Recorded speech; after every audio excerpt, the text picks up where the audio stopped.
Hi, I'm Fabian. I'm going to talk about how to implement SPMD control flow in LLVM for the AMDGPU backend. So this was part of my master thesis. And we came up with a concept called reconverging CFGs. And I'm going to explain, like this is the graph that we see on the right here. Right? And first we want to briefly go over the hardware design that actually has like the implications on the thread divergence. So GPUs are ultra-wide SIMD machines, but from a developer's point of view, the program is executed as if it was operating on scalar data, though the program instances actually run in parallel on the hardware. So we will call the first one thread level view, and the second one wave level view for AMD GPUs. And we can map those program invocations to vector lanes and group them to waves of threads, like 64 for the current AMD GPUs. And those waves are scheduled to compute units like normal threads to a core on a regular CPU. So on a regular CPU, we have separate program counters for each thread. And when we have a look at the execution patterns of the following control flow graph, assuming that we have two independent threads, T1 and T2, T1 will here evaluate P's condition to true and Q's condition to false, which means that the program goes through all of the blocks like P, Q, R, and S, while the other thread, T2, evaluates P to false and has to skip the whole basic block Q by advancing the program counter. But on a GPU, there's only one program counter per wave, so skipping basic blocks is not possible. Instead, we have to trigger the computation only for some lanes, and the others have to stay dormant. This also implies that Q and R cannot run at the same time as in this example.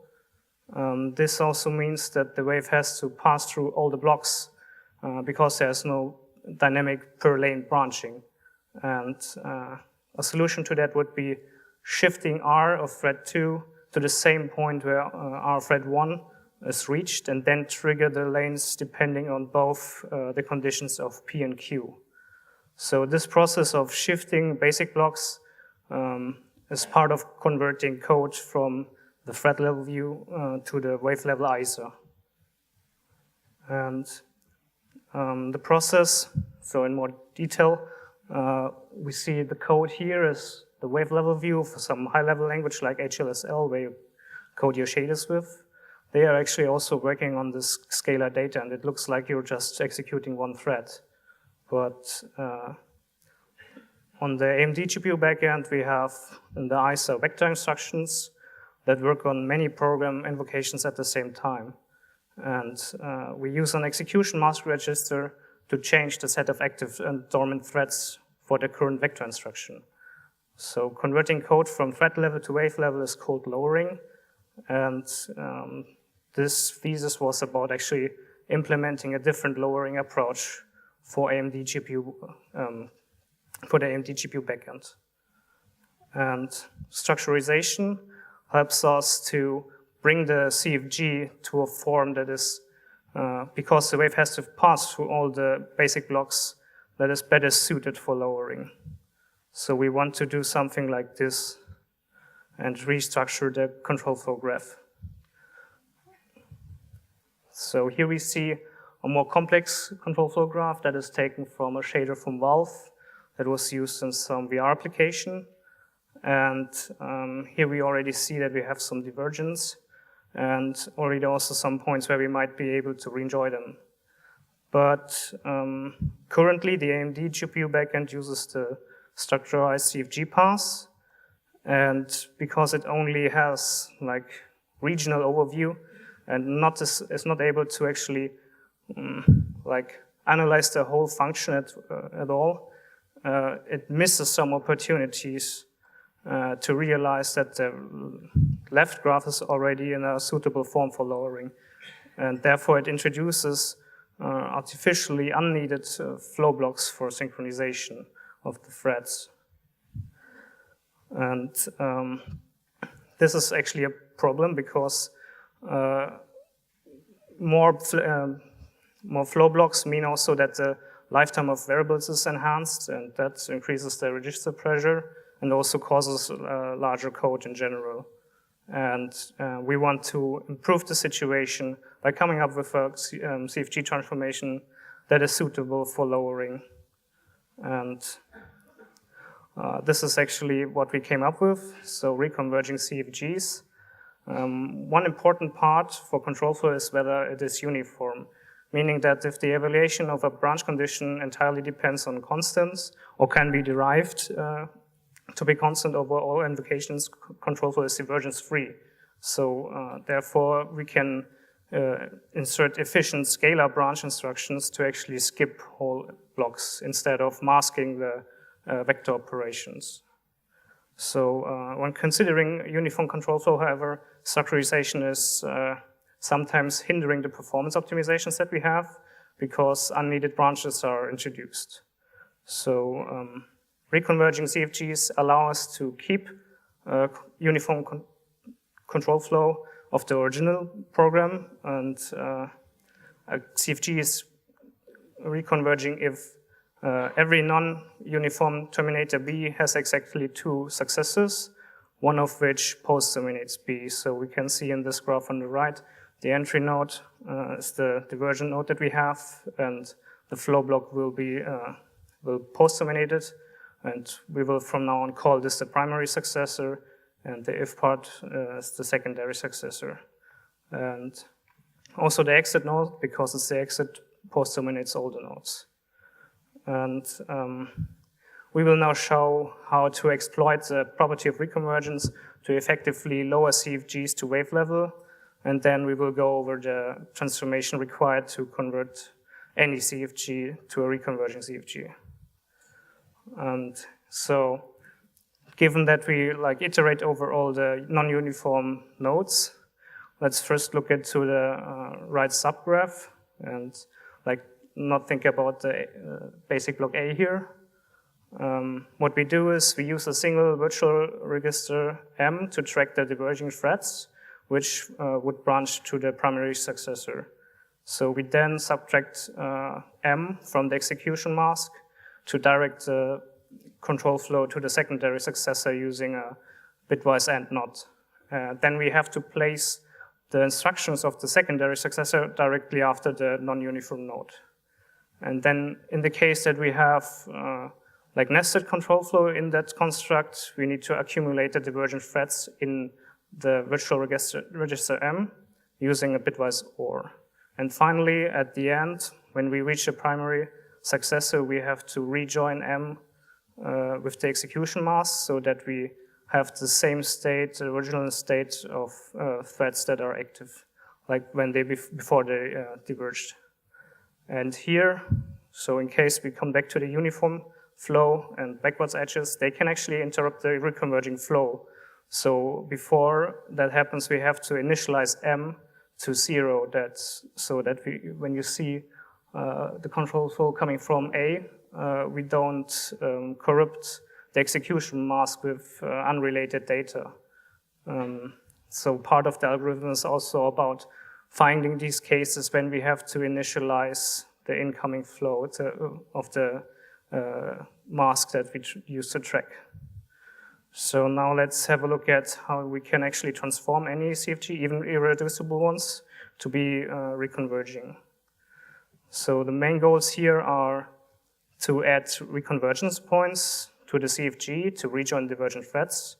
We want to preserve the control flow, the uniform, that is already uniform. And we want to work with arbitrary and irreducible and unstructured inputs. The main idea here is to track opportunities where we can reroute inflicting flow. So we use a structure called OpenTree, or short OT. The OpenTree processes the input basic blocks in any order as long as the exit node comes last. But the quality actually depends on the input ordering, so we will have a short evaluation of that at the end. And I will now show you the OpenTree in more detail. So the OpenTree consists of nodes that are initialized actually from the basic blocks. and over the course of the algorithm, the open tree processes all the input basic blocks. At the beginning, it's initialized with an empty root node, and the node is always added to the lowest predecessor in the open tree, or to the root node if none exists yet. So each node has a set of open outgoing edges. These are actually also initialized from the original CFG, so these are the edges that we already have at the beginning, but later they might be modified so they don't reflect the original control flow graph anymore.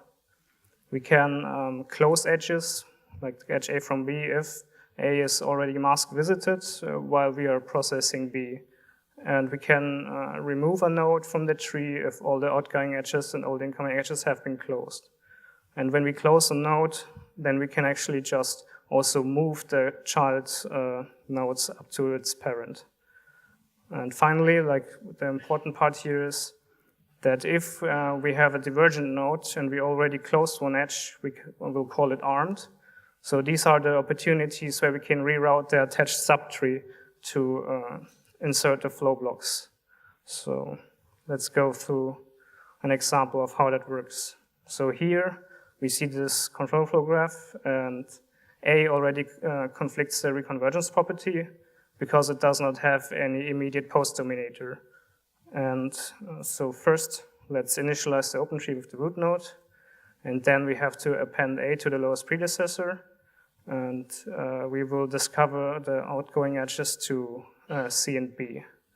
And then we will mark the nodes visited, and we can continue. So when we add node Z of the graph, so we chose an arbitrary order for this example here. So we go from A to C and then B and then finally to the exit node.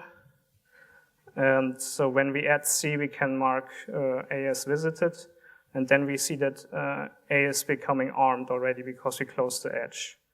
And then we want to look at the subtree that is attached to A. So the subtree consists of A and C in this case. So nodes conflicting the reconvergence property are resolved by splitting the control flow of the attached subtree into two outgoing edges, one becoming the primary successor and the remaining open edges. So we decide to reroute the subtree attached to the armed node A and containing A and C itself. So we insert a new flow node like this and direct A and C's control flow to it. The flow block now becomes the primary successor for A. And now we need to handle the original outgoing flow of A and C to actually target D and B. So in this case, because D is the exit node of the CFG and therefore already post-dominates all the nodes, it's clear that it will become the primary successor for the new flow node. And so let's have a look at the output CFG here. So the basic idea is to take the input flow, reroute it to the flow node, and then in a later iterative process also do the same steps with the outgoing nodes that we have. And so in this example, we can actually skip B and D because they will not conflict the reconvergence property. So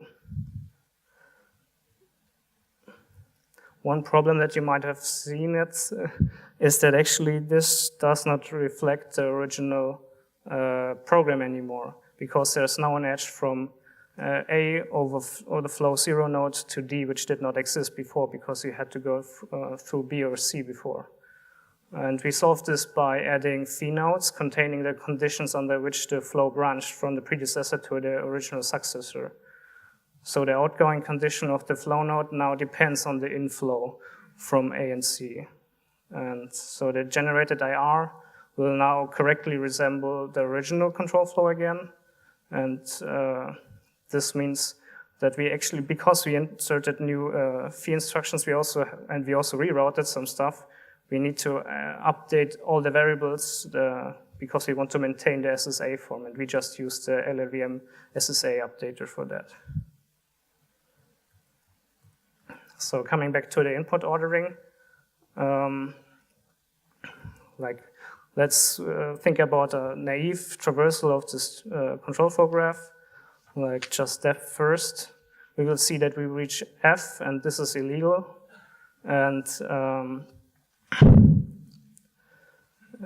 because we cannot have this at the end, and we have to then rearrange the input, we could do this manually. And this is actually not a good idea, so we can come up with already a traversal that already reflects the post-dominance relations that we know. And in this case, this would be the output. So we can already see a correspondence between the input ordering and how the nodes manifest in the output control flow graph. So now we will do a short comparison of the different ordering types that we have. Like the depth first based one seems quite okay, but it inserts 2 additional flow blocks. And we always want to reduce the number of flow blocks. And so this one is even worse. It splits the inner loop of C and E and has to go through 2 additional flow blocks, which is really bad if the loop is really hot and we have a lot of computation in there. And we also evaluated reverse post order for this example, and here the inner loop C and E is sticking together. And if we can, in a later pass, also merge the additional flow block, like flow 0 and flow 1 into 1, then it also has the same number of additionally inserted flow blocks. So for this example, the reverse post order traversal for the input is ideal, but not for the general case. So for all the CFGs that we evaluated, actually the depth first one that we did with the modification for the post order, for the post dominance relations worked out the best. Okay, so the main contributions of this was a new approach for SPMD vectorization and simple and concise definition of a reconvergent CFG, which is actually weaker than structuredness, and a proof of concept lowering algorithm that exploits these properties of the reconvergent CFGs. It supports unstructured and irreducible CFGs. It preserves uniform control flow, which is important for performance, and it retains CFGs like the one that we saw from Valve, the big one, and it does not change this input to actually add more control flow flow blocks that we don't need. So yeah, thanks for your attention. Do you have any questions?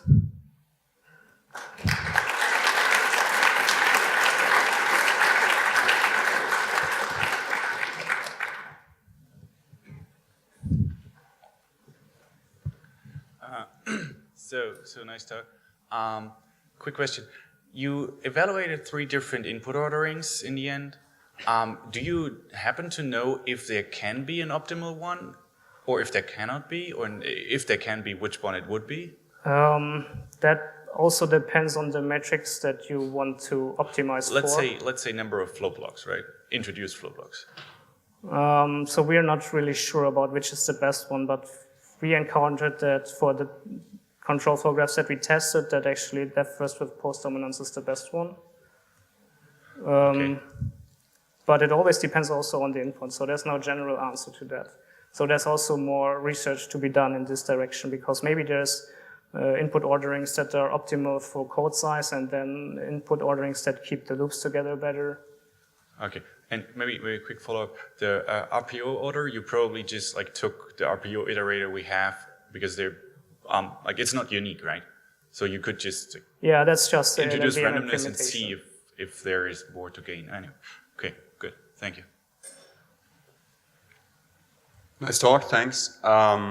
So I was wondering if you have an if-else in your original code and you run your algorithm, then you would get like 2 different triangles, right? So 2 ifs and the reconversions, and you would get a flow block.